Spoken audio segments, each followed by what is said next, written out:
All right, audio tested. 1, 2, 2, 2. All right, quick PSA, quick PSA. All the ratchets come to the front. All the ratchets, all the dirty, nasty ratchet ladies come to the front. And you guys get VIP for free. Audio check. 1, 2, 2. Audio check. 1. All right. Lighting is going to get better than this, but party people, ladies and gentlemen, he's, she's, theys, the gays, everybody who's got a mind, a heart, a body, and a soul, and everything else in between. Maybe a pet rock. Thank you for joining us for another episode in the Dark Wizard's Dungeon. I didn't forget where we were at. You know, I just had to include an audio there because I understand we can amplify these videos with the editing. So hopefully you guys appreciate not only shorter videos is what I intend these to be, but more just direct and hopefully widespread in their applicability. So you guys can just, apply these lessons that we're going through to your daily life. And then give me all your money so we don't have to get up in a stick up. No, I'm playing. Hopefully, check out the board right now. Let me know what you think about it. These conversations that we're going to be having, maybe I'm going too fast here. Let me slow it down. Something that I've been really thinking about, and I think one of the reasons why I've been a little inconsistent with these vlogs is because I've been trying to do so much and then at the same time also trying to force myself through an algorithm. And there's this great video that I saw. I'll link it right here. And the creator was saying so many philosophers or thinkers don't know how to make content, and so many content creators or people who are good at it don't know how, like, anything about politics or philosophy or social culture. So there's this divide, which is horrible because, again, the content creators will win every time since they serve the algorithm, and the philosophers and people who serve the culture will lose because we aren't willing to sacrifice our truth to adhere to these new censorship policies. All right? So I've just decided to do my best to really cut up not only the niches that I want to dominate, but really cut my content up into more specific audiences and groups. On this YouTube channel, we'll probably be speaking more directly to my neurodivergent, my non-traditional life path people. And that extends into so many different categories. But instead of trying to group all of us up, I just want to say, hey, if you feel or resonate with these messages that I'm sharing here, then allow yourself to be a part of these conversations as we have them weekly. All right? And then I'll take more of my political conversation because I know stupid people don't like listening to long things or reading anything that has big words or no pictures in it. So all of my political, intellectual conversations will be saved more so for my podcast, Modern Slaves and Mind Games, which we'll be getting back to this week. Excites me because I don't know why I decided to sit on the episode so long. It's almost like dropping albums. I'll drop an EP here. I'll drop a full-length album here, and then I got to take a break. And that break's just like 3 to 6 months. But the episodes are still churning. It's just life's also been beating my ass, so forgive me for that. But I'm not going to stop. Even with the social media censorship or even YouTube censoring stuff and kind of having age restrictions, I want to make sure those conversations, those highly intellectual ones, we're still having them. And at least you guys know that viral or not, somebody is speaking schizophrenically to himself to have these. And you guys can be a part of those as well. I'm going to try to make those interactive on the social medias rather than trying to push this intellectualism on there. I feel like these TikToks and Instagrams, you guys have already chosen what black intellectuals you like and are palatable enough for you guys. I don't think you guys want any other ones, especially not ones like myself. So don't worry about any of that stuff. The pods and the vlogs will be coming back weekly. I am going to change my social media strategy a little bit though, because again, you can't talk about politics because that makes Americans insecure. You can't talk about race. That makes white people insecure. You can't talk about masculinity because that makes men insecure. You can't talk about basically anything that I have jumped into full force and really dove into. It's the word I was looking for. And I think become a little bit of an expert in. So again, I'll reiterate, saving that intellectual stuff for the podcast where you guys don't have to see me, so you guys don't have to tie my name and my face to those ideas.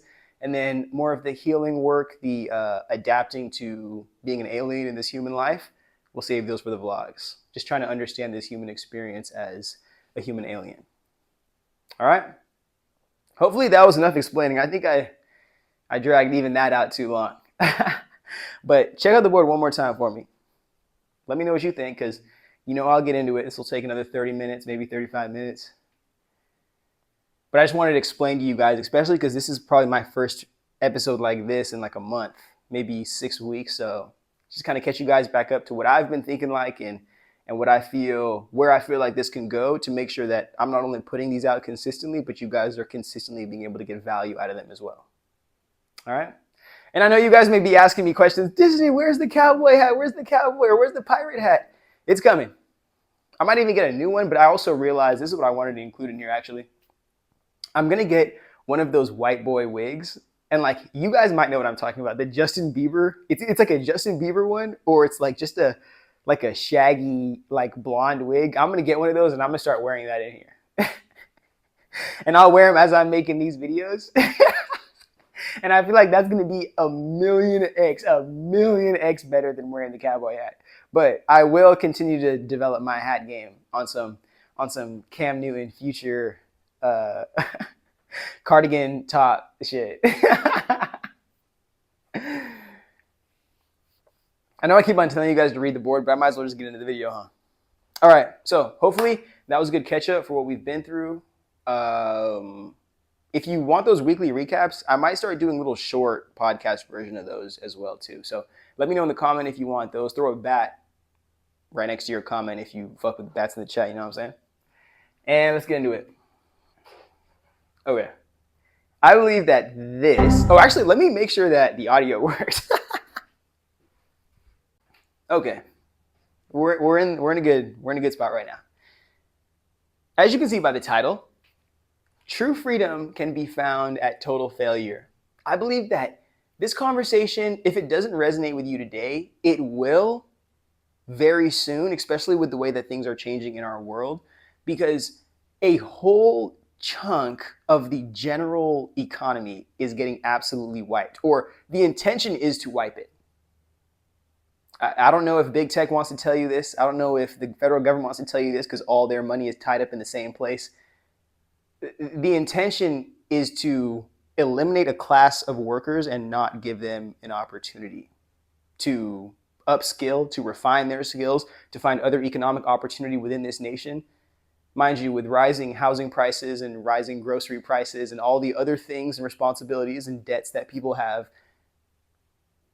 there's so much more responsibility being thrown on our plates as everyday people, while funds that could be used to support us in alleviating us through this time of AI boom and bust, of a recession, of a depression, are being given to billionaires and wealthy people to buy another villa here, to go on another vacation here, to buy another group of young women here from this financier who is connected to a modeling agency, who happens to be connected to the president of the United States, who happens to also have connections to former presidents. And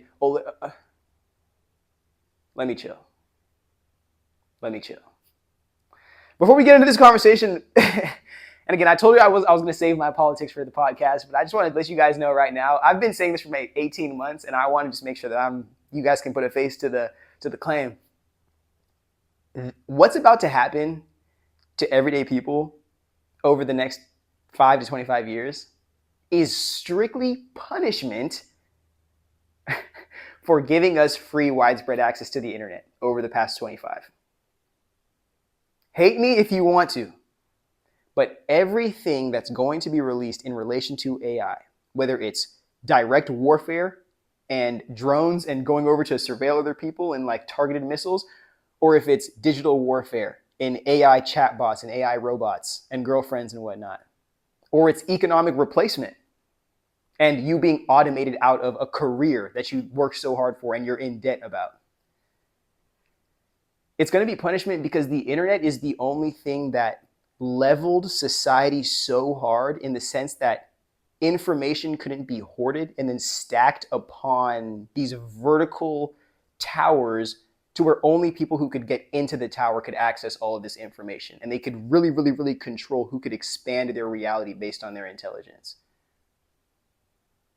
When they tell you knowledge is power, they're really telling you knowledge is power, because What you have access to intellectually determines the lifestyle opportunities and resources that you have access to in your reality. I think the internet, it held wealthy people accountable in this very blanket sense, because now everything that everybody had done can stick. If there's a picture of it, there's an audio of it, there's an account of it, now it sticks into this digital ether. Not all truth and reality is gone with the wind. Just if the witness dies, if the suspect doesn't want to report, now there's this database that holds everybody accountable who is at the mercy of being placed on it. And I believe that regular everyday people had too much access to personally basically turning into our own FBI agents and holding these wealthy people accountable that we were supposed to have no connection to other than worshiping them and looking up to wanting to be like them. The AI stuff is going to make wealth inequality permanent. And then those who fall beneath that line of wealth inequality will never leave, will never upscale in social mobility ever again. So it's weird because of that class of people who will never be able to give their generation or the generation that they're birthing a life better than themselves, they will continue to have kids. But for what purpose are you having kids if to bring them into just suffering and slavery? You remember the Neuralink stuff, right? The biohacking, the democratized eugenics, as I like to call it. Yeah, you're having kids for wealthy people so they can experiment on them, and whatever works will then be given upwards and owned and privatized and then rented out to poor people, if they even want to give access to poor people to these newfound transhumanist technologies. And it's very interesting. I also want to add this part of the conversation. Isn't it so interesting that Elon Musk, in the same way he speaks about we need to implant nanotechnology and tech into human beings and turn them into cyborgs, transhumanism, yet he rejects responsibility. He rejects even authority over his transgendered child. Do you not see the pure sociopathy in these billionaires? Mind you, they say you should not have the right to transition into who you are and who you know yourself to be with the resources that you have and have that protected under law and healthcare. You shouldn't have that. His own child shouldn't have that, and others shouldn't have that. But he should be able to have access to undesirable humans, whether it be homeless people, whether it be women, whether it be imprisoned people, whether it be black people, just because, and do experiments on them very similar to the people he was.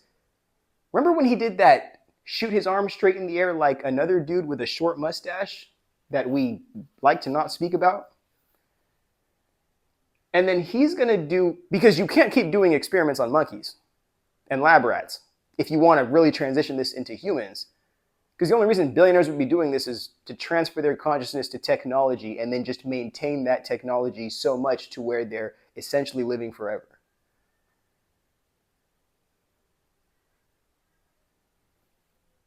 Elon doesn't accept his own child, but Elon fully accepts using other people's children to do transhumanist experiments on, to create the technology that would allow people like him and his sociopathic self and peers to live forever. Oh, like remember that when you call Elon Musk the smartest person on planet Earth. Remember that when you think these people have any intention of replacing the jobs that they're going to steal, or of reinvesting in all the jobs that they take away and all the lives that they destroy. Remember this. What he wants to do and create 100 kids and then have a legion army on planet Mars. But look at the kids he already has. I'm telling you, Telling you. All right, that's the only political shit we're getting into today, because I have a whole entire that's going to be a little preview for the podcast that we're doing, hopefully in the next week or two, and it's going to be called AI Endgame: Evict the Master or Enslave Us All. And with the way things are going right now, I'm almost 100% sure we're about to we're about to create the technology for the sake of enslaving 99% of people. Accidentally do it wrong, it will enslave all of us, because it will then see us as the parasite of this planet, only feeding off of it and never giving back to it. Which is weird, because that's one of the most essential codes in this reality we get to live on. Hey, we get to live on Earth, which births and raises its own food, its own sustenance. And if we're responsible for it, then we get to feed off of that as well and live a life in alignment with this. Or we can feed off of it completely, not return anything, and then turn this into Mars. Let me not get too deep into that conversation, though. Because even that connects us back to Elon.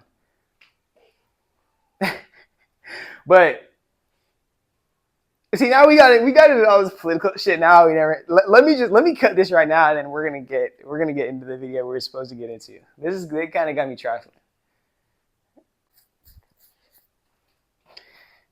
All right, if you think I'm cute, you want to plan. If you want to support the channel, go check out our Patreon link or Cosmic Nomads Rebel Souls.shop. You can get you some cool gear.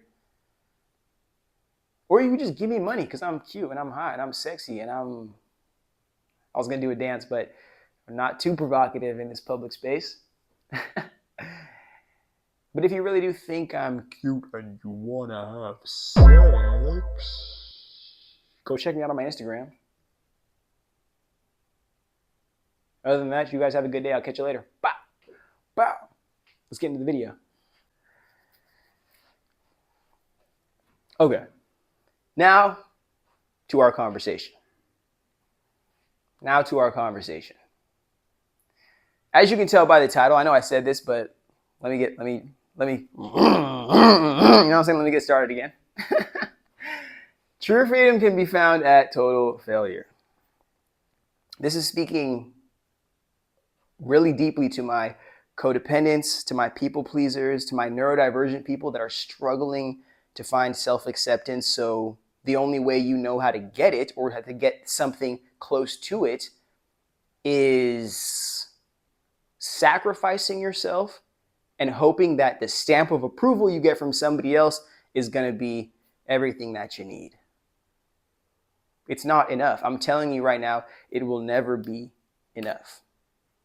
And that's, I feel like, part of the journey that I've been on over the past couple of months, really being in the throes, I hope I'm using that word properly, of not isolation, but developing a sense of true independence and really committing myself to responsibilities that would allow me to support that independence and disprove the upbringing and the trauma that I went through in my childhood, which never wanted to reinforce me as somebody who could take responsibility for my life, be independent, be self-reliant, be somebody that could be anything other than a part of this enmeshed, nasty group of like narcissistic family cult that had no intention of supporting me into be any of these things that they told me I would never be.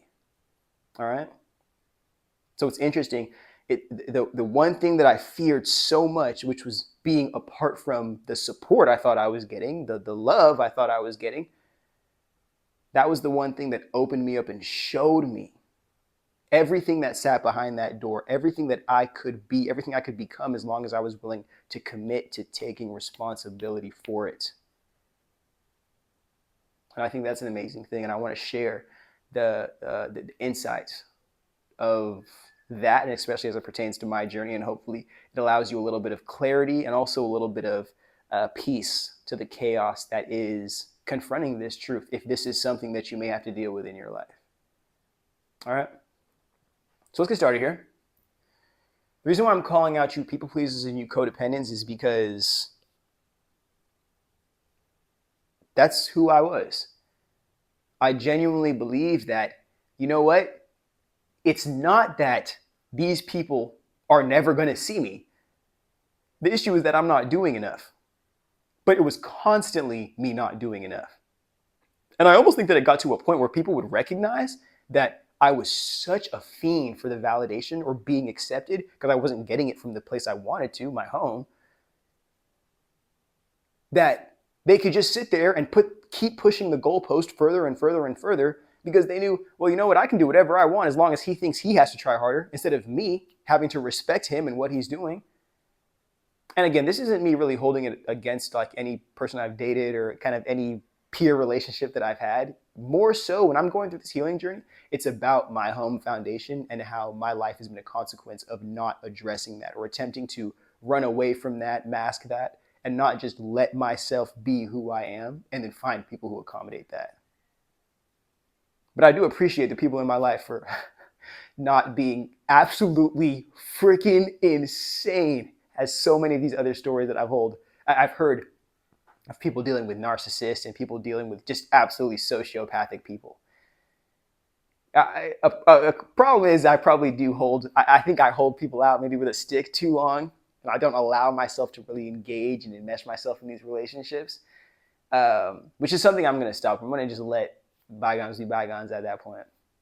But I am fortunate for the people in my life for allowing me the opportunity to learn these very deep emotional lessons, but not really like destroying my entire life.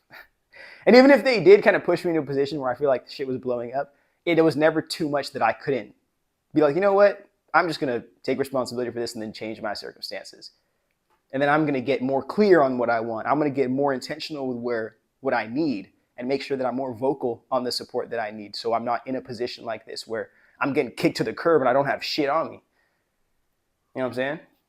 Because that's not their fault at the end of the day. That's my fault. And not even in it means whenever I say something like that, I'm not saying it's my fault, I need to hate myself. I'm saying it's my fault and I'm willing to take responsibility for changing it. All right? Because if I can't change it, then there's no reason to worry about it. Allow yourself to be a part of this human experience as like a fluid one, especially if you're somebody who's been through a lot of trauma and a lot of pain, because there's going to be so many changes that you have to make and so much chaos that you're working through, but you're not trying to abandon that. You're trying to work through that and become something through who you really are, because that's the only version of yourself that you're truly going to be able to accept. Every other mask that you try to wear is going to break, I promise you. Because you'll start to see the validation, or you'll start to feel the validation that you get from that mask, and something inside of you is slowly but surely going to want to seep out of that mask to test or try to see if who you really are can get validated behind that. Or you might just get pushed into a position where who you really are comes out, and then all the work that you've done to build up the support and validation of your mask has now blown up. And you don't have anybody to support you on the other end of this, because people think how you genuinely reacted is not who you really are. All right? So let's continue our interesting conversation. I'm not sure. I'm going to make a little freestyle call here. I'm not sure if I want to explain this here or I just want to go down, but I'm going to go down, across, and then I'll explain more of what's on the top if it makes sense to go back there. Personally, because, I'm going to be speaking a lot more of just what I'm doing on this journey, and then hopefully the story or the messages resonate with you. But what I started to learn was that I was burning myself out chasing that ever moving goalpost. Going, whether it's just extra, and never looking back in a mirror, or never really having a mirror to look at to see what's happening to me as I'm being depleted. And again, I don't want to blame people for gaslighting me out of having needs or really needing to support myself. But I wasn't raised to appreciate my own needs and my own accommodations, especially when I needed to prioritize those over serving other people. It was this constant chase of you aren't enough, so do something more. And it's almost like I hate to even say this word, but like killing myself in a sense, figuratively, trying to live. And I sat there saying, what is the worst thing that could genuinely happen if all of this validation that I'm looking for, like what is the worst thing that could happen if I just don't get it?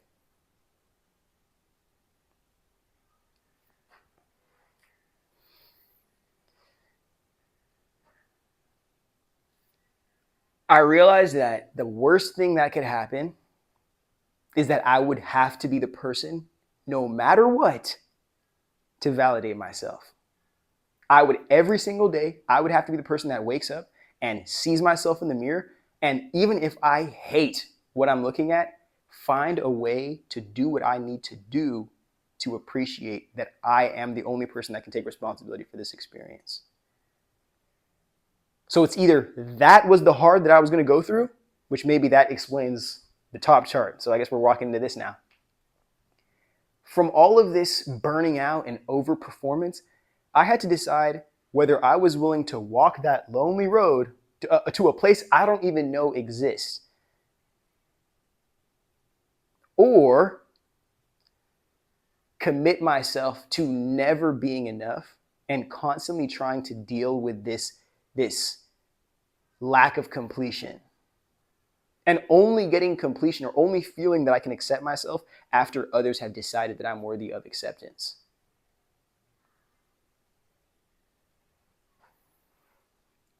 Obviously, you guys should know what decision I chose. I mean, I'm fucking here standing in front of you guys talking all this shit, so. But this leads me, those experiences led me to this conclusion right here, which was, you can read it, right? I'll read it. Don't worry, I'll read it for you. I'm trying to think about how I want to go about this. But the people that I wanted to love me didn't care. I wrote down here, forgive me for that. Didn't care about me because I've been abandoning myself so I can accommodate them. All right? And then after, and this is something I've realized through, I guess, like, maybe this is a Gen Z relationship thing, or maybe it's a social media era relationship thing. But whether it's peers or intimate relationships, once they feel like they've drained everything out of you, or they've gotten everything out of you, just like sucked the honey out of your honey pack, then they throw you to the side and they say, okay, well, what's next? Who else can I feed on? Or they sit there and look at you and say, well, you don't have what I want anymore. You know, it's interesting. This actually happens a lot to couples after the lady gets pregnant and then has a kid. And the husband's like, actually, you're not what I want anymore. I actually want this 19-year-old girl who just got out of high school.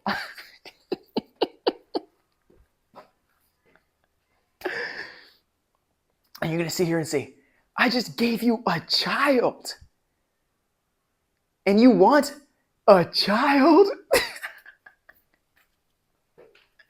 Again, this is somebody's actual life, so I don't want to be laughing at that person specifically. I'm just laughing at just the ridiculousness of the situation.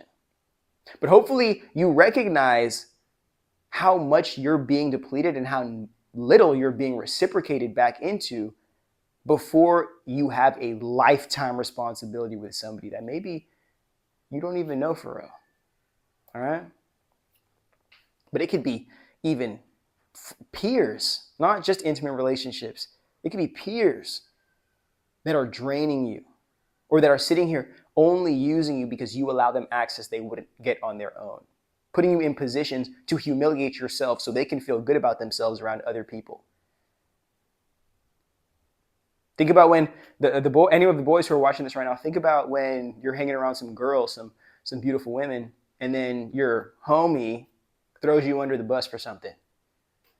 And you're sitting here like, bro, you didn't have nothing else to say, bro.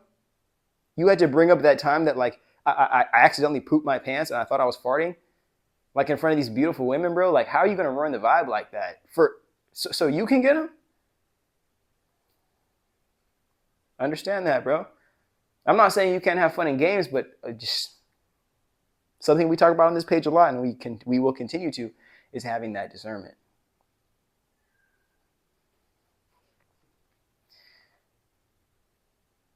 I wanted to make sure I wrote this in purple, not in red, because it flows perfectly with this arrow and how you can be a people pleaser and be pushed into this decision-making duality where you can decide whether or not you start to free yourself from the shackles of that codependency. But this opportunity, this purple opportunity here that says, you know, you're experiencing burnout or pain or trauma from these people or from this person, from this connection or this responsibility even, maybe even a job. But you're the one who says, well, maybe I'm not trying hard enough. Maybe I'm not doing enough. Maybe they're right about me. Maybe they know me better than I know me. So I should stay. This is the worst one. I can save them. I can save them. If I just explained it better to them, they would understand it and they would accept me. As your unofficial internet big brother, no. Don't ever do that. Don't ever do that. Especially if you're a grown adult. I understand I have some younger people on my page, and I appreciate you guys for pursuing intellectualism and these types of conversations. But as a kid, that's when you're still learning to go through these types of experiences. So if you fail during this, you're not supposed to take it upon yourself. Like, I'm a failure, or I'm a horrible person at picking relationships. Like, you just don't know. You have to experience life. If you're a grown adult and you're trying to save people, that's an internal trauma thing. And that's something that you will pay the price for. That's the craziest thing. It's with all the good intention that you may have. You could be the best person on planet Earth. But if you start trying to turn that savior complex onto the wrong person, the right wrong person, mind you, they will ruin your life, bro, and turn you into a shell of anything that you thought you could have been. Turn you into a shell of yourself in your own body, in your own house, and walk away onto somebody else to do it to somebody next time. And you're going to be sitting here like, damn, you just took my whole soul out of my life. And you're about to just do it to somebody else and just continue to walk and just parasite onto other people and do it because you can't get anything out of me anymore. And it just doesn't matter that I'm just sitting here depleted.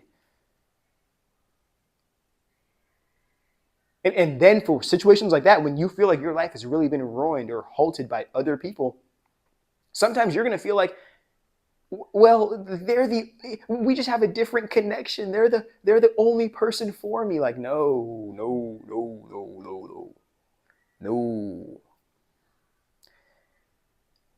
I'm trying to help you. I'm telling you right now, I'm trying to help you with these conversations. And the help I'm trying to give you is, as a grown adult, the furthest you can go is helping somebody help themselves. If they have no intention of helping themselves and they expect you to do it, you are their parent. You are choosing to be a parent to another human being who was born to other people. That's a responsibility that you are choosing to take. And you know what's interesting about that specifically, which opens up another conversation, is more times than not, people who are doing that, especially people pleasers, who are in that savior complex mindset, being in there, the point of it is, I don't have to focus on how horrible my situation and my circumstances are.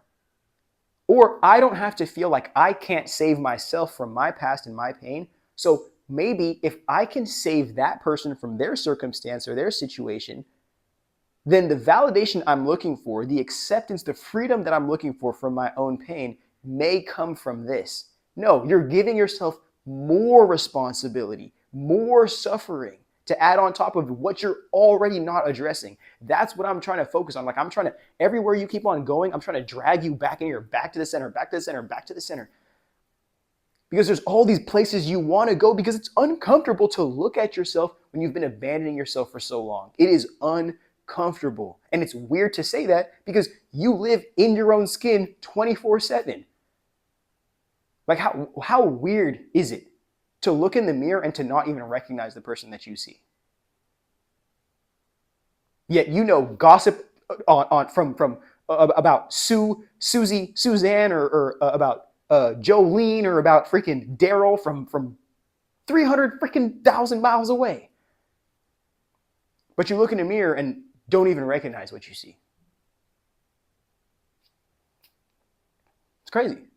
Like I'm starting to realize too now, this is the best way I can communicate these types of conversations to you, because I don't feel like anybody in your life is going to tell it to you like this. I don't even think a therapist is going to tell it to you like this. Like there's certain aspects of this healing journey where we can't just be silver plattered. Like, here is a new term, narcissist, go use it on everybody who's ever given you trauma in your life. Like, sometimes you need to look at yourself and be like, damn, like, I'm fucking up, and like, I need to figure some shit out, bro. I need to start making different decisions. I need to, just pat myself on the back and like really get kickstarted in another direction. Like, sometimes being real with yourself is the hardest thing to do.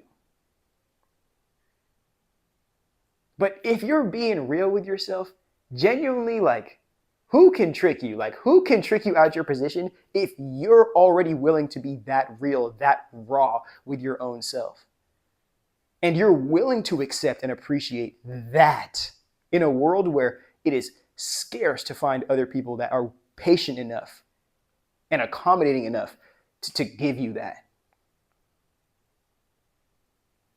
That's why I call it freedom. That's why I call it freedom. Now, for somebody like myself, I'm not going to sit here and act like I'm some perfect angel. Mind you, I went through this situation with everybody, from friends to relationship to my own like parents and family. Everybody just constantly like, well, if I just, found somebody that would listen to me, somebody that gave a fuck about what I went through, instead of constantly like listening to this like victimization that my mother's going through while knowing her situation and what she did, or all of this adult babification, infantilization of my dad for all, we'll get into this and some other type of shit. But it's just like, how come I'm the person that from the womb is basically looked at with the responsibility of a grown adult, and then also the responsibility of parenting the people that are supposed to be parenting me, and then nobody gives me even 2 steps, like 2 inches to have an issue myself? Because then the second I have an issue, I'm the reason why everybody's life is horrible. It's just weird to me. Weird to me. When you finally decide that you've had enough of that shit, when you finally decide you've had enough of that shit, that's when you put yourself in the position where freedom becomes an option. Because we're not speaking about physical chains here. We're speaking about emotional, energetic, psychological binds that last long after the trauma that you experience in real time, and continue to perpetuate these cycles of self-abandonment, even self-abuse, stop you from getting to the help and the healing that you need, but really the life that you need to get to beyond what you've been through. Because just because you've been through trauma, it does not mean that you deserve a shitty life, or you don't deserve the life that you want. I mean, really, going through bullshit in this life should only reinforce that you deserve the circumstances, the accommodations, the support, the love, the life that you want even more. And just allow that to be a part of the journey of you getting there, of you appreciating that, of you having that. Not the freaking bane of your existence. Oh, I went through this bullshit when I was 8 years old. Or this girl broke up with me when I was 14 years old, and I caught her cheating with a football player, and now I hate athletes, and now I'm going to go get revenge. When I become an investment banker, I'm going to make sure that I bankrupt every single athlete. Like, maybe I'm crazy. Maybe I'm the crazy one. You know what I'm saying? Let me make sure this is still recording, because I feel like this is a good conversation, and I don't want us to, All right. Now, we'll get deeper into the cooler part of this conversation, which happens to be what's really keeping you in there. The binds from that trauma, from the abuse, from what you've been through, or just negative reinforcement and poor foundational experiences? What is making you fear the future, a future where you are not enslaved to suffering and keeping you in these loops of this life that you hate? Personally, again, because I'm speaking from experience and I hope it resonates with you, you're afraid that starting over, you're afraid that quitting is what we're going to call it. Because you have to choose to quit being codependent. And then you also have to commit to taking responsibility for being self-reliant. So you're going to feel like, you know what? It's more convenient, that's a word we don't want to use, convenient to just try and fix what already exists than really start new, really plant a new seed and create a new garden with it. I'd rather trim the hedges off this little plant than really plant a new seed and grow a new garden with it. But if the soil is bad under that plant, it doesn't matter how much you cut the hedges off that shit. It doesn't matter how much treatment you give it. If the soil is bad beneath that, you will never have a healthy plant. But if you pick those seeds up and realize, oh, wait a second, it's a bad environment. Circumstances are just never going to be anything worth taking responsibility for. Let me go find some new soil. Let me go study up on this plant and find out better circumstances and better accommodations to give it in that new environment. And then realize that same plant that couldn't grow above, I don't know, a foot, 2 feet, is now spreading like wildfire. And you're sitting here saying, this is the same exact plant. But when I put it in new circumstances, in a new environment, it's a completely different plant. Maybe that's how we have to start taking our circumstances. Maybe our fear of having wasted time is blocking us from realizing, hey, the only time that we wasted was the time that we weren't learning something about other people, about ourselves, about our experience and what we want. And maybe, whether it's relationships, whether it's jobs, whether it's hobbies, we don't have to have the expectation of this being a successful relationship, whether that's through marriage or having kids and having family. Maybe we're just here to learn what we genuinely want out of this. And if we can provide that for each other, and if not, can we accommodate and complement each other enough to still want to be in each other's lives? Maybe we don't have to lock every single person. That's how I know marriage culture was created by incels. Because it's 10% of people who just round up women and then sell them to everybody else. But it's not, because it's ordained by the church. You see how patriarchy, capitalism, and organized religion, and Nazism as a byproduct of religion, just circle jerk around all of us and just bust on everyone's face every second of the day as we don't even have the time to wipe our eyes and see just all the connected oppression that's happening around us. Go tune into Modern Slams and Mind Games. Go check out my podcast and see if you can get some political education in there. Next step. You're afraid of failure. And then we're calling it failure. And I'm just speaking out like it's another word because, again, if you're a creative person like myself, you know that failure isn't real. Failure is just an opportunity to learn as to why you aren't getting what you want. And then you can decide if you're going to pivot, if you're going to rebuild, if you're going to reconstruct, reconfigure. But you can decide after that. You don't have to make failure a part of your identity. You can allow that to guide you into where you can find success. But it's just such even the perceived nature of failure is so shameful and so humiliating to so many people. They'd rather just skirt the corner around what they might be good at and just kind of stay 88%, 98%, 99.9%, but never bust down to that 100.1% because they're afraid of doing too much, afraid of looking like extra.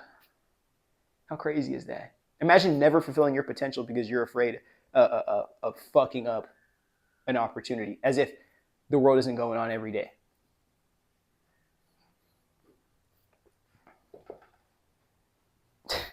The next step, you're afraid of being wrong. You're afraid of being wrong. We just spoke about this literally a second ago. As a creative person, failure has to be a part of your arsenal. Not that you necessarily have the intention of oh, I'm going to just sit here and just act like a degenerate all day and then hope that I figure something out. Sometimes that works, actually. And I'm going to, insert, I feel like we all need a couple of those days throughout the year. But your fear of being rejected or of being wrong, again, follows, you're going to draw in between every single line because you can expect to get the consequence of doing just enough. So you don't have to fear, well, what if I don't get anything at all? What if I get rejected? What if I get thrown on my ass? What if nobody likes me after this? So you don't do too much. You don't do anything that doesn't have a guaranteed response or connected response and consequence to. But that's when you stop making new paths for yourself. And that's how you stop trusting yourself and your own intuition. Failing, even when you get rejected, trusting your own intuition gives you an opportunity to develop a relationship with your own intellect and awareness. But again, if you make it a part of your personality, if you make failure a part of your identity, you're going to not want to fail. You're going to want to just do enough to maintain acceptance, maintain credibility in the space, but not push the space into more expansive frontiers. Whether that space is emotions and relationship, or that space is your industry and your career. But you're afraid of being rejected. And that's actually so sad. Like, I think about that. Insert the clip of, hopefully, actually, they might copyright me for that, so I apologize. But A$AP Rocky has an interview, and he's like, you're going to make fun of somebody for trying? Like, that's lame as shit. Like, how is anything supposed to happen? How is anything supposed to even be produced if nobody just tries to do it? How are we supposed to get any new culture, any new language, any new value if nobody starts? And even worse than that, how are we supposed to get any good movies or any new stories, any new creative projects coming out of Hollywood if it's just a bunch of rich kids who were validated in doing anything they wanted to do because they always had the money to do it, rather than people who were really, really, really believing in themselves in a very niche way or with a very niche gift to give? And they trusted that in spite of all the potential rejection they may have faced. Think about all those people, bro. Think about all the people who had flops in the beginning of their careers and came back to rebuild because they saw the vision before anybody else. Freaking, what's it? Jay-Z, Reasonable Doubt, his first commercial successful album, which was really an underground mixtape, that was supposed to be his last album. Again, that may be just a marketing ploy he's saying, but that was supposed to be his last album because record labels were saying that he was too old and not wanted by the industry. Jay-Z is the only person to become a billionaire off rap music. The only rapper to become a billionaire off rap music. Forgive me, there's a bunch of executives that have never touched the streets in their entire life that have made billions off rap music. But I tell you right now, this is somebody from it that's become a billionaire off it. Think about it. Think about it. Think about it. Again, I kind of want to make a connection. Like, I do genuinely want to disparage other like kind of rich or nepo artists, whether that's like the Sabrina Carpenters and the Tate McRae's. But like, actually, I'm not gonna have that conversation. I think I'm not gonna go there. The final thing, the final thing that is supporting your fear of failure, even though you've done so much thinking and mentally masturbating, you've not even tried. So like, what failure are you afraid of if you haven't even failed yet? And like, you have to really sit here and let's just stop the conversation here and think. What are you afraid of? Like, genuinely, think about you failing, and then think about the worst way you could fail. And then think about what happens after that if you just started again. It all leads back to this wrong side. This being accepted by other people. It's not even about you. It's not about the thing you're doing. It's not about what you're failing at. It's not about it looks. It's about other people being able to accept you. It's always gonna be that. And that's what you guys don't understand. All the cultural movements, whether it's hip hop, whether it's the Black Panther movement, or even the LGBTQ movement, every movement, it was not about we want to be accepted by you. It was we want to accept ourselves and find a way to build around that acceptance, to appreciate the acceptance that we have that comes from within. We're done sacrificing ourselves trying to be accepted by you guys. But then the mainstream of everybody who acts like this is like, wait, that's so inspiring that you're doing whatever you want to do. Why don't we turn that into an aesthetic and then start wearing that on our people-pleasing bodies so we can represent this energy that we will never be able to feel or genuinely actualize in our own lives?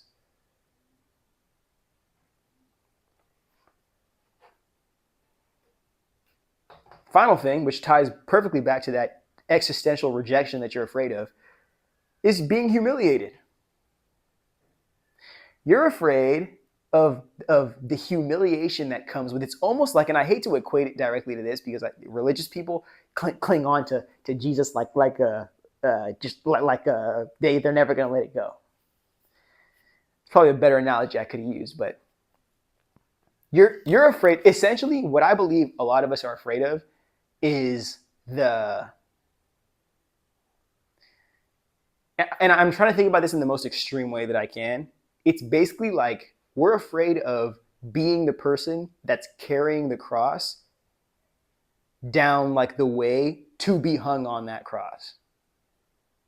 Again, I apologize to my religious people that I feel like have been disrespected by that analogy, but you have to think about it as you're afraid of literally walking with your truth, facing the consequences of walking with your truth, and everybody, no matter how low and how much of a bottom feeder they are in this world, everybody just gets to, the Young Thug even said this, basically masturbate on you. Everybody. Don't matter how low they are, how much of a failure they are, what they did, and especially in this social media age, you do one thing that people don't like, and their little clique of people of gossip girls and whatnot. It's not just girls, obviously. Gossip girls and guys. You do one thing that the general populace of 12-year-olds that dictate the algorithm don't like, and then everybody's having a field day on you, peeing on you, doing whatever they want. Any type of extremity is just thrust upon you to remind you, like, you're not just whatever we're doing to you. You are beneath the dirt. And we're going to dance on top of your grave about it. And especially for those of us who think too much or are very creative thinkers, we tend to cope with our procrastination or our inability to like do what we want to do and really beat this failure or beat the what we assume is going to come from it by coming up with these ridiculously constructed realities and really fantasies of what will happen if we don't execute perfectly. I want to let you know that nobody cares. Especially if you're doing some creative shit, like nobody cares enough about you, about your life, about what you want to do, or about what you're going through. Especially, nobody cares especially about what you're going through. I want to remind you, nobody cares. All of this, like people going viral for Huck Tua or people going viral for saying like the N-word accidentally, or like nobody cares, especially if you can keep on creating good, purposeful art or meaning on the other end of you and allowing people to see, hey, failure and, you know, maybe being wrong, that's going to happen on this journey. But that's not the that doesn't define me. That doesn't determine who I am. That doesn't make me feel like shit because I'm not successful yet in a way that I can be accepted by others. As somebody who's committed to this path of my own truth and my own becoming, I have to be willing to be a lot more patient than people who are submitting their whole entire lives into algorithms, into AI, into these digital realities that aren't real, but that have us pushed with expectations that are impossible to meet. Just like the goalpost that I was talking about, the goalpost that keeps on moving and moving and moving.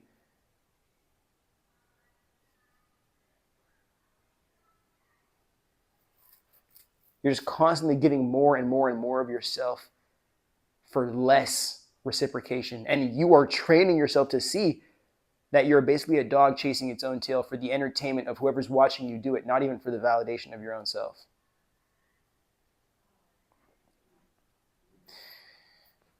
Ask yourself, I genuinely hope you ask yourself, take a spot right now, because I know you guys are smart and you guys got journals and shit, you go to school and whatnot. I need you to get in that journal that you're writing in, you write your little shadow work in, and do an experiment, which is find out what your biggest, wildest dreams are. I need you to write 5 of them. At least, you have to have at least 5, come on. Take down those 5, and even if you don't have any, make some up. And I'm not talking about like, I want to go out of the country. Oh, maybe that could be one of them actually, if you haven't been like anywhere out of your own local region. I'm talking about, I want to win an Emmy. Like if you write scripts for TV shows or you write scripts for movies, I want to win an Oscar. If you make music in your bedroom, I want to win a Grammy. Like, I'm talking about big, huge goals that people don't even think about. People don't even put their mind on because they're like, oh, that's way too overwhelming. Think about what you do and who you are right now and the dreams you have right now, and put it all the way out. And then start engaging with, okay, what steps does it take for me to get there? And is it really that far away from me? Or is this fear that's polluting my mind pushing these realities that are achievable further and further and further away from me in this distorted illusion, stopping me from being on the other side, maybe not winning these things, but being on the other side of at least being around people who engage in this type of lifestyle, allowing it to be more real for me, but not real because I'm begging other people to be accepted by them in their cliques or in their circles. It's because I created value in my own right, in my own name, to give me an opportunity to be appreciated by these opportunities, whether it's awards, it's recognition, or it is that acceptance. Because I'm not going to sit here and act like all of us don't want that from other people at the end of the day, especially the people that we love and we look up to. Journal, what is failure? Like, what even is failure? It's almost like everybody knows, everybody's so afraid of failure, but when you ask people what even is failure to you, like, they don't even know what it is. Or it's completely rooted in other people not liking you. Dude, other people didn't like black people in America. And look at everything that we've done for this country. Do you really think if we just, like, think about this. Real case study. If black people were not allowed to make music in America, ever, up to this point today, how much money would that music industry be worth?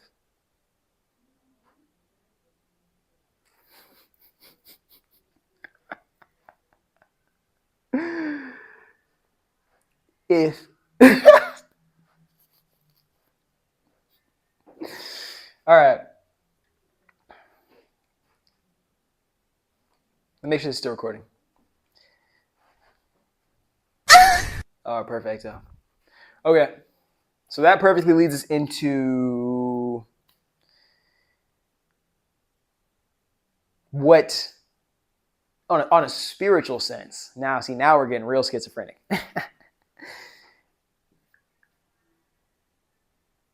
What could this mean? What is the answer to this? You know what I think? Again, I'm not trying to destroy your Sunday service and your religious beliefs or any of that.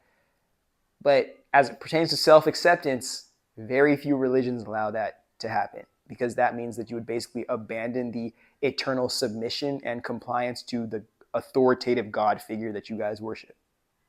Because that would mean if God is saying it's okay for certain men to marry 12-year-old girls, and a human being says, as a human being who knows humanity and biology, that's not right, and that probably should be illegal,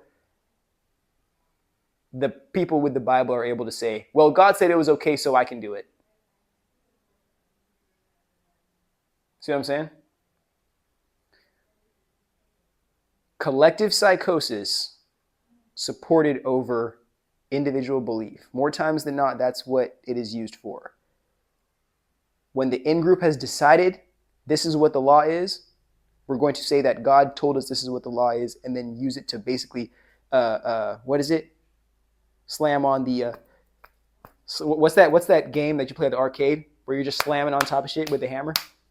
Slamming on squirrels? Yeah, that's what you do to dissenting opinion. If I want to be honest with you guys, in a world full of warfare instead of welfare, I believe that all religion, or all the major religions, are just political theory that's used to support the state and like nationalism.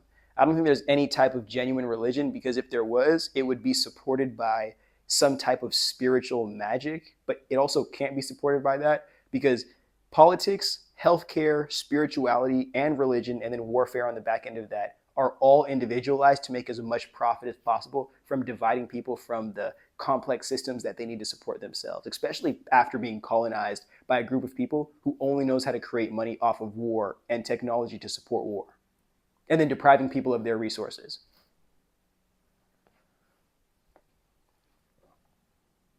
If you genuinely want to face this aspect of self-acceptance, this superpower that I believe is self-acceptance, you have to get to this point. And this is going to put you in the position to, again, face, if you're ready to go on this journey, if you're ready to take that lonely road back to yourself. This might be the conversation you want to put in your journal. Once you stop fearing the punishment from their God, the existential rejection, which is basically damnation to hell. I hate even saying that, but that's what these people make it like. Like the one thing you should be afraid of is going to hell. But let me, as a philosopher myself, let me ponder something for you guys. What if, actually, let me change that. I think the best way to test somebody's character and their genuine belief system is if you were born into this reality, destined to go to hell, how would you spend this life experience? That's the question I think all of us, that's the question I think all of us should answer.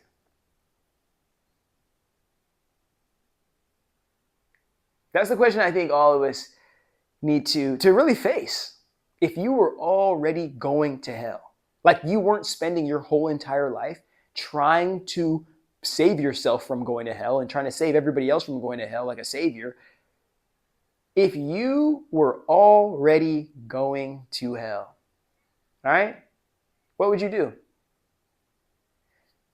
I think that exposes about somewhere between 75 and 92% of people would say that they would do horrendous crimes and activities.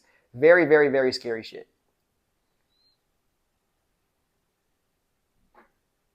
I'm going to be honest, 90% of people will say the most horrendous, horrible shit. And then 10% of people would say, well, I'm not living my life under this microscope to where every single thing I do is or can be wrong, and I'm afraid to literally exist because I'm always walking on eggshells and I'm always seeking that external validation at the mercy of being able to even accept and see myself.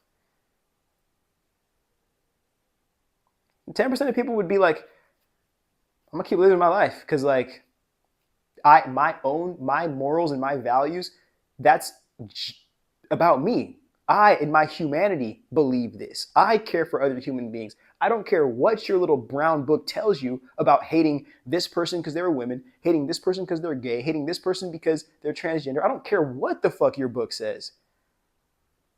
I love them because they're human, and I want them to at least take the love that I have for them and allow them to love themselves with it so they can share this selflessly with other people as well. They can feel the energy of love and acceptance and create space, or at least contribute to creating spaces for others to do the same. And then allow us to see that we're not so different. Allow us to see that we're actually so much more human together. And allow us to see that so much of this philosophy that I bring up is meant to divide the people. That's why I say that current religion is mostly political philosophy meant to further divide and individualize people. And then they also use religion to say, look at all these things dividing the people and making us degenerate and making us sinners. You're just pointing the finger a billion times at other people instead of addressing the root of the problem. But I want to reinforce the quote. Once you stop fearing their God's punishment, you become the devil they deserve to persecute.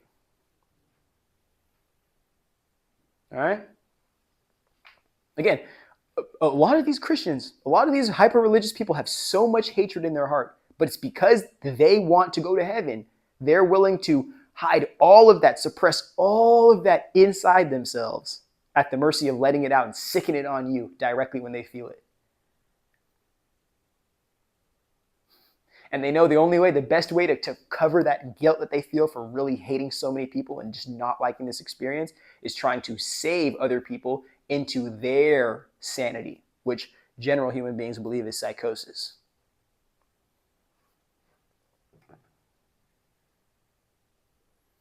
The second you stop fearing damnation, you start realizing, hey, you know what? We don't live in a world where I can get excommunicated from a community, because I could just go online and find a community of people who are cool with me or who resonate with me. Obviously not the best place to do it now in today's society. You still got to wait for tribal and creative conscious to come out. Once I build those two, it's over. It's over for you niggas. Ah!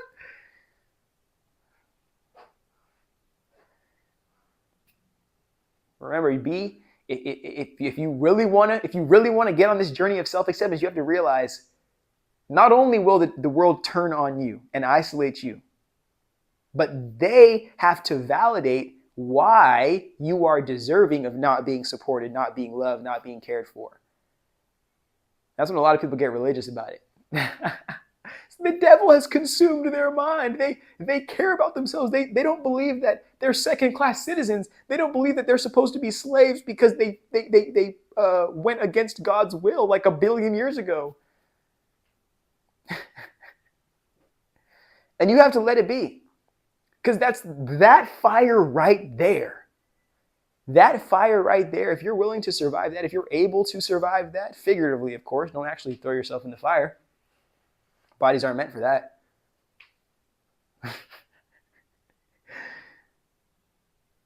If you can do that, that's the closest you'll ever come to self-acceptance. That's the closest you'll ever come to self-acceptance, because there's nothing else you can do. That's the only thing you can do. And because that's the only thing you can do in that circumstance, that's why I believe so few people genuinely decide to pursue that path. Because it's the only thing you can do, and it may be the only option you can take until you're able to create that life on the other side of being able to sacrifice these connections instead of these connections cutting you off and leaving you with nothing. Now, let's clip this up and get into the little next part right here. Okay. Lamborghini Mercy. Girl, chick, she's so thirsty. So my... I'm playing. What have I grown to love about failure? And how has my relationship with failure actually helped me find more success in my life as it pertains to who I really am inside of this being that I turned into an auto mask to gain validation, which is now just an auto tool of self-expression, and you guys have to fuck with me for who I am, and if you don't, then fuck you guys. That's how we're moving now. What I love about failure, or a handful of the things I love about failure, are that it frees you from the expectation other people have placed on you. And more times than not, other people place expectations on you, okay, because it's their responsibility to do so, that you don't end up like a fuck up in this life. I can respect that. But a lot of other people, especially when it's from toxic people, their expectations for your life, you're never going to fulfill them. And you having impossible expectations to fulfill stops you from seeing how much you're being depleted and how you could actually be setting those expectations up for yourself. And you could be accomplishing goals that you know you could achieve in your life and constantly expanding that reach of pursuit. But they're like, I don't want them to leave me, but I can't prove to that person that there is more value with me who doesn't want to change or grow up than there is if they just cut me off and went into their real life and found other people who were of high standard, of self-respect, of accommodation and selfless love. So these people, especially, that's why you always see, like, just whether it's toxic partners with like really beautiful, really amazing people, like, what the hell is going on here? What I believe, more times than not, the narcissist is saying, dude, this person, this beautiful, this amazing person is still seeking some specific kind of validation. They may be getting validation from everybody, from the who's who of celebrities, of whatever. But even them, as beautiful, as amazing as they are, they have that internal savior complex because they want a challenge. They want to feel like they're actually working hard for something in a relationship. People aren't just going to just hands and knees directly to them. That's the difference. That's why I think a lot of pretty people get into bad relationships, because they want to work. There's not enough. And mind you, specifically speaking about pretty girls, I think there's not enough handsome men, and not just like handsome, like respectable men that exist for the sake of them feeling like, okay, you know what, like, me being in an actual like challenging relationship is a relationship that's like challenging me to be a better version of myself, but it's not hurting me and like traumatizing me and like challenging me to like hate myself. I think a lot of women go through that. A lot of women, especially intellectual women, beautiful intellectual women, usually same thing, or usually synonymous, mind you, or simultaneous. There's this need, and it's this male insecurity too, that's just like, you know what, like I won't feel totally manly enough unless I am dominating this woman, or at least every time she wins, I can like get something out of it, or like beat her down to like prove, yeah, you might be the queen in the world, but like you're nothing but like a, forgive me, bitch, like here. That's why I hurt for my beautiful women, my beautiful intellectual women. Just know that I see you and I love you always, just for being you.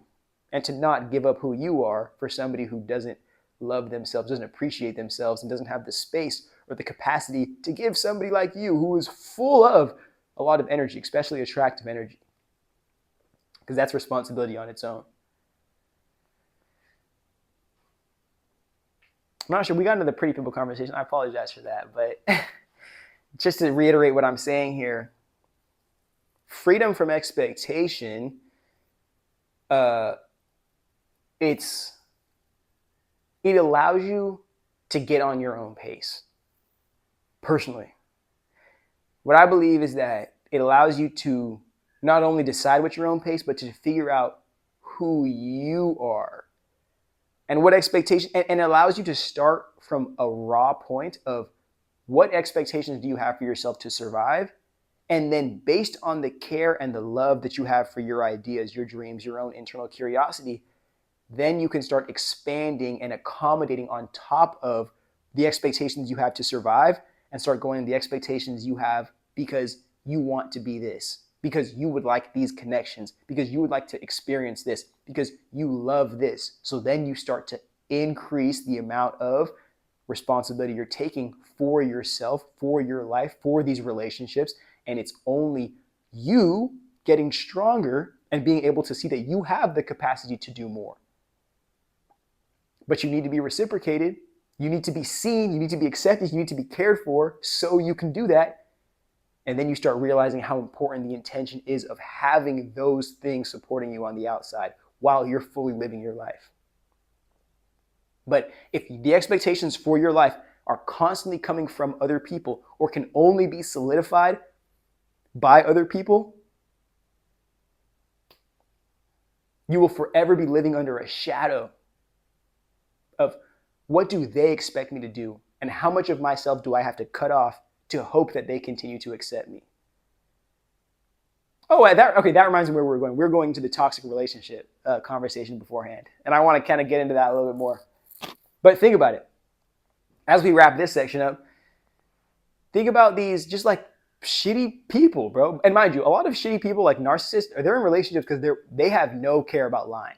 They will lie through their teeth into your eyes about the love that they're going to give you and the support they're going to give you a child, force you into all this debt, and then they're going to just abandon you. And then they'll do it to somebody else. Because mind you, like they don't care about anybody but themselves and what they need right now or immediately more times than not. And to genuinely have the courage to free yourself from this punishment of, well, what happens if that person specifically doesn't love me or that group specifically doesn't accept me? When you can free yourself from that, have that much internal strength to do that, then you start going, oh my goodness, like people are walking around with literal shackles, bro, to their relationships, to their partners, to their careers, just to everything, walking around with shackles. Grown adults with shackles. Not living life, bro. Not living life. Not knowing what freedom is. It don't matter how much fucking money you make. Not knowing what freedom is. Not knowing what freedom is because they don't even know who they are. And they'd rather have the convenience of being accepted or fighting for the acceptance of somebody else than genuinely fighting for the self-acceptance, which is something that's so fluid and something that you have to take responsibility for creating so much of the time. It's a commitment more than it is convenient. And in this world of ultimate convenience capitalism, you can only expect people to take the easy way out. That leads us into the second part, which I might have discussed a little bit. It allows you to create your own personal meaning.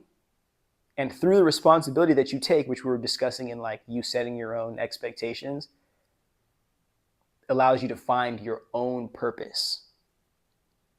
Allows you to take that inspiration, that curiosity that you were told was the worst part about you or that was annoying about you or weird about you. Take that curiosity and allow that to inspire this new life that you're creating. You start to be more creative with this life. And this is why I'm totally for like the anti, what is it?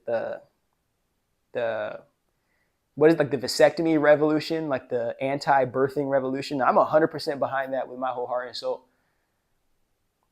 Because you don't understand, if you're able to handle to go through something like this in your 20s and even in your teens, like your late teens, mind you, I think teenagers still need a lot more life experience. I think you need like three to 5 years in the real world, like not college either. I'm talking 3 to 5 years in the real world before you can say anything about shit. And even then, you can only talk to your peers. There's too much learning to be done. But if this is something that you can address without having major debt, without having a child you need to take care of, without having a relationship that can end up in a divorce and that type of legal settlement, and you figure this out for yourself in your 20s and your young years, even while you're in college and school maybe, oh my goodness. You're going to sit here and look at how free you can be. And through this, you'll recognize that freedom isn't just given to people. There's always expectation on the other end of everything that's free. Freedom only comes to the people who are disciplined enough to do everything that they need to do so they can do exactly what they want to do. Denzel Washington's mom told him that, and I just read that in an article from this old magazine, probably like a week ago. So that's very interesting. That comes up. But you'll see that freedom is real. Freedom does exist. The opportunity to be oneself. Not just, I'm talking like just raging out because you hate your job and your relationships, so you're going to go drink a beer and like slam it over your head. I'm talking about the freedom to express yourself. I'm talking about the freedom to share your truth, the freedom to be wrong, the freedom to fail, the freedom to get kicked in the back, bro, and thrown on your face, bro, and still get back up and people still see you for the value that you have and the value that you are. That's freedom to me, bro. Especially in a world where there's censorship all over the internet. Some of the least intellectual people on planet Earth have taken over the federal government and have done everything they could to destroy the Department of Education and any type of social mobility that has nothing to do with money. What is freedom? Is it free to be a millionaire in Trump's America if you have to submit yourself to being accepted by people who are, they're not even undercover anymore, just pure racist misogynists? Like, you can be rich and you can hang around those guys, but they're racist as hell and using the N-word. They're abusive to women. They don't care about the women that they bring and hang out with. They're making derogatory marks and using derogatory slurs to queer people. Mind you, these are all human beings that we exist around on an everyday basis. Is it worth it? Are you free? Are you free when you have $100 million and no friends? Are you free when you finally get that job that pays you $150,000, but you're working 80 hours a week now? And you're traveling across the country and you can't see your wife, you can't see your kids? Are you free when you finally impregnate the most beautiful person you've ever seen? Like, make adulthood fun again. And maybe people will really start questioning what freedom feels like. Oh, goodness. Oh, goodness. But as we wrap up this conversation, I think this has been fun today. As we wrap up this conversation, this is what I want you guys to remember. My peoples. My peoples only. Nobody else. Everybody else, y'all. Fuck y'all. My peoples only. Life, like, one of the reasons why I believe that you shouldn't fear, totally at least, failure, is because life is always going on. You don't even recognize, like, not only are you one of like 8 billion people on planet Earth who is also living a life. At least 1 billion people are living a life cooler than yours. I'm telling you right now, that's more worthy of attention than yours. At least 1 billion people are. Whether it's rich, poor, it's in a relationship, it's in 20 relationships at the same time, it's in prison, it's overseas, it's in the air, it's underground, there are 1 billion of those 8 billion people are living a life that is more worthy of attention and viewership than yours. I promise you. Don't look at that as a bad thing. It's not like you're gone in the wind. But your failure doesn't last. You don't even last. Think about how recognizable you as an individual are in the last 10 years. Think about the last 100 years. Now think about since human beings have been on Earth. Like, you don't matter that much. Social media and the virality of this, like, oh, you can go viral for saying like the N-word or something, like that makes people feel like, well, it's so much more detrimental. No, it's not. No, it's not. Mind you, you could just apologize. But you are centering yourself too much, thinking that your failure is going to be the thing that stops the whole entire world and everybody's just going to stop what they're doing and point at you and laugh at you. It's never going to happen. And even better, accept the fact that the people who are stopping their life to hate on you hate their life so much that they have to distract themselves by shaming somebody else to stop themselves from accepting their own situation. Or there's like the 1% of people who like have a valid reason to hate you and you kind of just have to let them have it.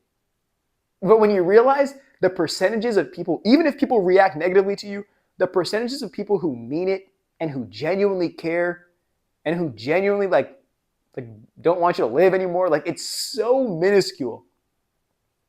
And it's so little in relation to the amount of opportunity that you're sacrificing. It's so little in relation to the amount of opportunity that you sacrifice being able to learn about yourself, learn about this experience, develop new skills, meet new friends, take on new opportunities, become somebody, anything. That when you sit and lay on your deathbed, the regret that you have of not trying will be the heaviest weight that you carry into the next life if you ever get one. Because for many people, only then is when they realize it was never that serious. I never had to spend 10 years complaining or worrying about that girl that cheated on me. I could have decided to figure out what love I even want in this life and how I can love myself when love doesn't work out beyond myself. And how maybe I'm putting all my eggs in a relationship basket when I need friends, I need pets, I need plants, I need nature, I need the world, I need a spiritual relationship. And maybe all of that support beyond looking for a relationship might show me that I don't need a relationship at all, or I need to be more intentional with the people that I want to be in a relationship with. And it's not their fault because we have to continue to live life and learn from it every day. Because we're always at the mercy of our own intellect and our own awareness. But the only person who can take responsibility for developing it is ourselves. All right? I think we've had a great conversation today. Again, I told you that it was going to be 30 minutes, but then I realized, I think all these are going to be an hour and shit. I'm sorry, bro. It's real life shit that we're getting into. This isn't I've decided that I don't care about the algorithm anymore. We're talking that real, we're talking that heat, so hopefully you fuck with it. And if you don't, fuck you. No, I get you. I'll let you check out the board one more time again, but these conversations, it's things I'm learning along the way of becoming the person that I want to be. And I've realized that this is just as important, if not more important, being able to have some type of conscious awareness. So instead of just diving all the way to the deep end, being able to dive in the water and come up, get some air, dive in, come up, get some air, dive in, come up, get some air, and to remember this whole experience that I'm living in rather than completely losing myself in the deep end. And then I lose my oxygen tank and then I'm done. Because I'll have the strength, I'll have the fortitude to get down there. But to be able to check in with my people, especially my people who aren't necessarily living this life but can resonate with these messages, it's huge. And I'm fortunate to be in this position to have this kind of authority to share this insight with y'all. And hopefully I'm cute enough for you guys to stay around. But I want to conclude this video by just saying that I'm grateful, bro. I'm really thankful that you guys, especially over the past year and a half, have given me this opportunity to be patient with myself in the sense of trying a lot of things out to figure out not only what I can give to you guys, but what I can truly commit to. And hopefully that only allows our relationship to grow much stronger throughout the years that I've committed myself to this. So if you stayed here until the end of the video, throw a bat in the chat because some crazy that's actually going to happen because you stayed this long in the video. I don't know if I'm going to do it once a month or once a week, but every time people make it to the end here and they put you do the thing that I told you to do, which is right here, get this, put a bat in the chat, the number 13, and another bat right after that.